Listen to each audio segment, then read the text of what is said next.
Welcome to the Farms.com Risk Management Educational Grain Commodity Marketing School video series. This video series being brought to you by and sponsored by DeKalb Brand Seeds to educate producers across Canada about how to do a better job of that commodity marketing. Well, we're in our 19th video series, and I know I promised you last week that we'd talk about technical analysis, part one of technical analysis, but we decided that the futures and options are complicated for most farmers, so we thought we'd review the options part of it again this week. So last week we talked about hedging with options, so this week we decided we'd want to review the basic terms, provide you tips and tricks through real-time examples, and finally sum it all up for producers that are watching this video. Sorry, options are a financial instrument that give you the right but not the obligation to take a specified future position at a specified price. I got a little ahead of myself there. The specified price is known as the strike price, the price at which the underlying futures position can be taken, usually at discretion of the buyer of that option. Strike prices are set by the commodity exchange in increments, corn in increments of 10 cents, canola in increments of $5. So again, we showed you this last time. This is an option chart. The column blue is the strike price. These are puts and these are calls. Same thing here with canola. The blue is the strike price, puts and calls, and there's the bid ask and then the last settled price for that option. So there are two types. There's puts and calls. Calls are like being long futures, and we've talked about futures in our past videos. Producer would be bullish the price. In other words, they think that the price is going to go up. You expect a put option is like going short futures. A producer thinks that the price is going to go down.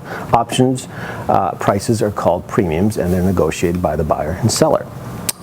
So while those premiums are negotiated by the buyer and seller, there's two components to an option. There's intrinsic value and time value. So again, this chart is showing you the intrinsic versus time value. The intrinsic value is the difference between the futures price and the strike price. Let's go through a quick example with corn. December corn futures, I'm giving you a live example here, trading at around $6.70 a bushel, and a producer decides to buy a put option to protect against an adverse price movement. The producer thinks that the price may fall to, let's say, maybe $4 a bushel in the fall. That may not cover his costs, so he wants to put in a floor to protect himself against that. So this December 2011 670 put option is worth about 66 cents per contract. Remember, each contract covers 5,000 bushels, and you can see here from this chart that the time value is reduced to zero as the option approaches expiration. This is its worst enemy. That's time value is an option's worst enemy. This 2011 December 670 put option is known as an at-the-money option. In our last video, we talked about at, in, and out of the money. I'm going to go through some examples with at, in, and out of the money call options, or in this case, put options. So the intrinsic value here is zero. 670 minus the 670 is this zero intrinsic value. Remember, intrinsic value can't be negative.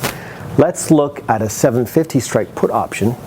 Would be an in-the-money option because the futures at 670 is lower than the 750 strike. So in this example, the intrinsic value is 80 cents. However, this option is worth 1.19 and a half per contract. So the difference between 80 cents and 1.194 is 39 and a half, and that is actually the time value. Now remember, in our 670 put option, the time value is worth 66. This one's worth 39 and a half, and we just told you that the worst enemy is time value, because that eventually will go to zero. Which one's cheaper? Well, the 750 put option is actually cheaper. You want to find an option where the time value is cheapest, but you're putting up more money. On the surface, it looks more expensive, but it's actually cheaper. You still got to put up 119 versus the 66. You better be correct on the direction of the price of that corn futures price in the future, or you're going to end up leaving more money on the table, because if all of a sudden the price of corn goes from $7.50 to $9, instead of putting up 66 cents or leaving 66 cents on the table, you're going to leave 119. Okay, so let's look at one more example. Let's look at in the money 750 strike corn put option. So we've talked about that. Let's go to a $6 out of the money put option. Okay, so that same producer alternatively can buy a $6. So we're looking at a 670, a 750. So 670 is at the money, 750 is in the money, and out of the money would be a $6 put option, costing about 32 cents per contract. This out of the money $6 strike put option intrinsic value is worth 0. 670 less the 6 is 0. Remember that intrinsic value can't be worth, is never a negative. Now for this put option to have any intrinsic value, the futures price would have to drop to 6 or lower before it creates an intrinsic value above 0. So this is all time value. 32 cents is all time value. So this one is cheaper than the 670, cheaper than the 750, but futures, corn futures have to drop from 670 to 6 and then drop a further 32 cents before this put option break evens, and that's a big drop. Now, prices are extremely high, so that can happen, but it's highly unlikely, and that's why a lot of options tend to expire 85 to 90% of the time. So, but remember, it's a form of insurance. You're trying to protect the floor. In this case, the floor would be 6 less the 32 cents. So again, once you put the put option on, okay, to protect yourself, discipline is required.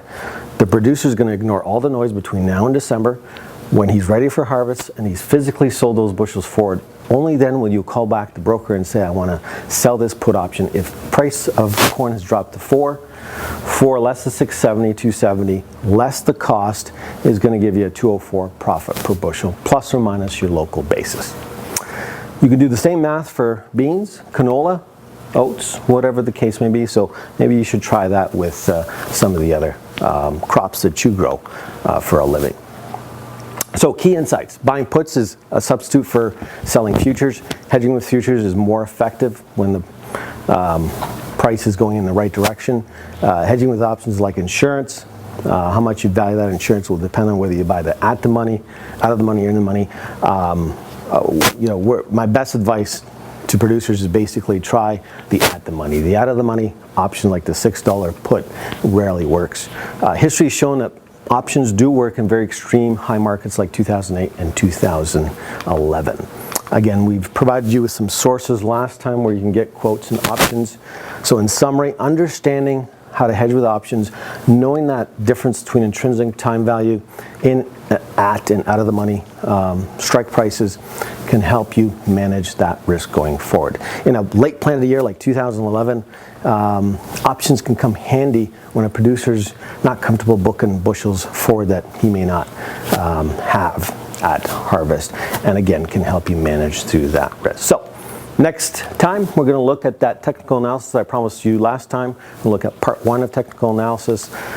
We hope that you've learned something about hedging again today. We've done a quick review. Hopefully you understand the difference between puts and calls and strike prices in, at, and out of the money options. Until next time, thanks for watching. Have a great day.